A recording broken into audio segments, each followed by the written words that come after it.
Dear students and parents, வணக்கம். நான் உங்கள் கமல், கேரியர் கன்சல்டன்ட். என்னங்க உங்களுக்கு வந்து மிஷினரிஸ் டிசைன் பண்ணுறதுல ட்ரோன்ஸு, சேட்டலைட்ஸ், ராக்கெட்ஸ் இந்த மாதிரி பெரிய பெரிய மூவிங் மிஷின்ஸ்லாம் டிசைன் பண்ணுறதுல ஆர்வம் அதிகமாக இருக்குங்களா? எலக்ட்ரானிக் வெஹிக்கிள்ஸ், ஸ்பேஸில், டிஃபென்ஸில் இந்த மாதிரி துறைகளெல்லாம் ஒர்க் பண்ணணுன்னு ரொம்ப ஆர்வமாக இருக்கிறீங்களா? அப்படின்னா இந்த வீடியோ உங்களுக்கு தாங்க. நீங்கள் படிக்க வேண்டிய படிப்பு மெக்கானிக்கல் இன்ஜினியரிங்க. வாங்க வீடியோக்குள்ளே போகலாம். இந்த மெக்கானிக்கல் இன்ஜினியரிங்கில் நீங்கள் என்ன படிக்க போகிறீங்கன்னு பார்த்தீங்கன்னா, mechanics, materials, thermal, fluid dynamics, CAD, CAM, 3D printings, robotics, mechatronics, IoT, automation, control systems, simulation டூல்ஸான ANSYS, MetaLab, அப்புறம் சாலிட் பாக்ஸ் இதெல்லாம் நீங்கள் படிக்க போகிறீங்க. Designing, industrial designing, manufacturing, supply chain, அதுக்கப்புறம் ஆட்ஆன்ஸாக பார்த்தீங்கன்னா drone systems, space robotics, EV machines, இது பற்றி எல்லாத்தையுமே நீங்கள் படிக்க போகிறீங்க.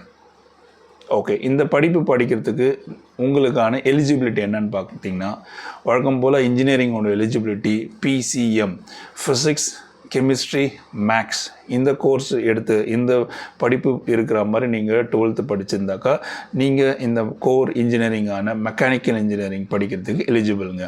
இது மட்டும் இல்லாமல் நீங்கள் டிப்ளமோ முடிச்சிருந்தீங்கனாக்கா 3 years மெக்கானிக்கல் டிப்ளமோ முடிச்சிருந்தீங்கன்னா உங்களுக்கு செகண்ட் இயரில் டைரெக்டாக லேட்டரல் என்ட்ரியில் ஜாயின் பண்ணுறதுக்கு வாய்ப்பு இருக்குங்க. So BE mechanical R BTech mechanical engineering நீங்கள் படிக்கலாங்க. சரிங்களா? ஓகே, அட்மிஷன் ப்ராசஸ்ன்னு பார்த்தீங்கன்னா TNEA, Tamil Nadu engineering admission counselling, இந்த கவுன்சிலிங் ப்ராசஸ் மூலமாக தான் நீங்கள் வந்து ஜாயின் பண்ண முடியும். அதனால் TNEA ஆன்லைன் அப்ளிகேஷன் போட்டு அது சாய்ஸ் ஃபில் பண்ணி அது மூலயமா தான் நீங்கள் இதில் இந்த படிப்பை தேர்ந்தெடுக்க போகிறீங்க. ஸோ அப்ளிகேஷன்ஸு கவுன்சிலிங் ப்ராசஸ் மூலமாக தான் நீங்கள் இந்த படிப்புக்கு போக போகிறீங்க. ரைட், இப்போது அடுத்து நம்ம என்ன பார்க்க போகிறோம், top engineering colleges for mechanical engineering என்னன்றது பார்க்கலாங்களா? தமிழ்நாட்டு அளவில் top engineering colleges and 2024 cut off பார்க்கலாங்க.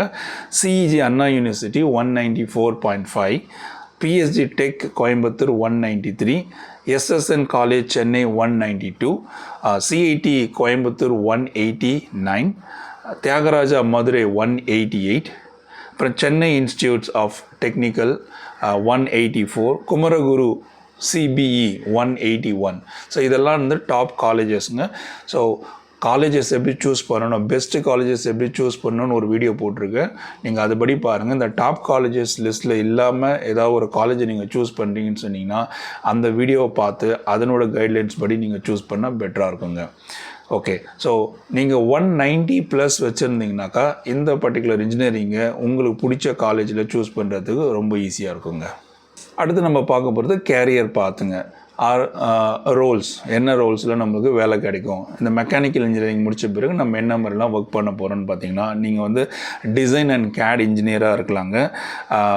மிஷின் பில்ட் பண்ணுறதுல, பார்ட்ஸ் பில்ட் பண்ணுறதுல அந்த பர்டிகுலர் துறையில் நீங்கள் ஒர்க் பண்ணுறதுக்கு இது உதவியாக இருக்கும். மேனுஃபேக்சரிங் இன்ஜினியரிங் பார்த்தீங்கன்னா ஸ்மார்ட் ஃபேக்ட்ரிஸு, ஆட்டோமேஷன்ஸ் பண்ணுறதுக்கு நீங்கள் மேனுஃபேக்சரிங் இன்ஜினியர் ஆகலாம். ரோபாட்டிக்ஸ் அண்ட் மெக்கட்ரானிக்ஸ் ஃபீல்டில் நீங்கள் இன்ஜினியர் ஆகலாம். IoT, சென்சாரு, கண்ட்ரோல் சிஸ்டம்ஸ் இதெல்லாம் தயார் பண்ணுற இடத்துல. அதே மாதிரி ட்ரோன் இன்ஜினியராக ஆகலாம். Aerospace or space tech engineer ஆகலாம். EV டெக் எக்ஸ்பர்ட்ஸ், இந்த பேட்ரிஸு, சார்ஜிங் சிஸ்டம்ஸு, மோட்டார்ஸு இந்த துறையில் நீங்கள் ஸ்பெஷலிஸ்ட் ஆகலாம். அதே மாதிரி பார்த்திங்கன்னா மெயின்டெனன்ஸ் ஆர் சர்வீஸ் இன்ஜினியர் ஆகலாம். அதுக்கப்புறம் பார்த்திங்கன்னா ப்ராடக்ட் ரிசர்ச் அண்ட் டெவலப்மெண்ட்டில் நீங்கள் வந்து டிசைனிங்கில் புது இன்னோவேஷன் ஐடியாஸை கொண்ட புது டிசைன்ஸை கொண்டு வரலாம், டெஸ்ட் பண்ணலாம். ஸோ இந்த மாதிரி R&Dயில் நீங்கள் ஒர்க் பண்ணலாம். ஸோ இந்த மாதிரி டிஃப்ரெண்ட் ரோல்ஸில் நீங்கள் மெக்கானிக்கல் இன்ஜினியரிங் முடித்த பிறகு ப்ளே பண்ணலாங்க. அடுத்து நம்ம பார்க்க போகிறது பார்த்திங்கன்னா எக்ஸ்பெக்டட் சேலரி. ஆமாங்க. நீங்கள் அதாவது ஃப்ரெஷராக இருக்கிறீங்க அப்படின்னு சொன்னீங்கன்னாக்கா உங்களுக்கு வந்து 25,000 45,000 பெர் மந்த் கிடைக்குங்க. இதே நீங்கள் மிட் லெவல் எக்ஸ்பீரியன்ஸ் வச்சுருக்கீங்க, ஒரு 3 to 5 years எக்ஸ்பீரியன்ஸ் இருக்குன்னு சொன்னாக்கா உங்களோட சேலரி 60,000 1.2 lakhs பெர் மந்த்தாக இருக்குங்க. இதே நீங்கள் ஸ்பெஷலைஸ்டாக இருந்துக்கிறீங்க, நல்ல எக்ஸ்பீரியன்ஸ்டாக இருந்தும் ப்ளஸ் ஸ்பெஷலைஸ்டு ஒரு ஃபீல்டை நீங்கள் ஸ்பெஷலிஸ்டாக இருக்கிறீங்கன்னு சொன்னாக்கா like electronic vehicles, research and developments, இந்த ட்ரோன் அல்லது ஸ்பேஸ் இந்த மாதிரி இடத்துங்களில் நீங்கள் வந்து ஹை பொசிஷனில் இருக்கிறீங்கனாக்கா உங்களோட சேலரி பார்த்தீங்கன்னா 1.5 lakhsலேருந்து 3 lakhs ப்ளஸ் பெர் மந்த் கிடைக்கிறதுக்கு நிறைய வாய்ப்புகள் இருக்குங்க. இந்த வீடியோ பயனுள்ளதாக இருக்கும்னு நம்புகிறேன். பிடிச்சிருந்தா ஒரு லைக் போடுங்க, உங்கள் ஃப்ரெண்ட்ஸுங்களுக்கு ஷேர் பண்ணுங்கள், என்னோடய சேனல் சப்ஸ்கிரைப் பண்ணுங்கள். தொடர்ந்து நான் போடக்கூடிய வீடியோஸை நீங்கள் எல்லாருமே மிஸ் பண்ணாமல் பார்க்குறதுக்கு வாய்ப்பாக இருக்குங்க. வாழ்த்துக்கள். நன்றி. வணக்கம்.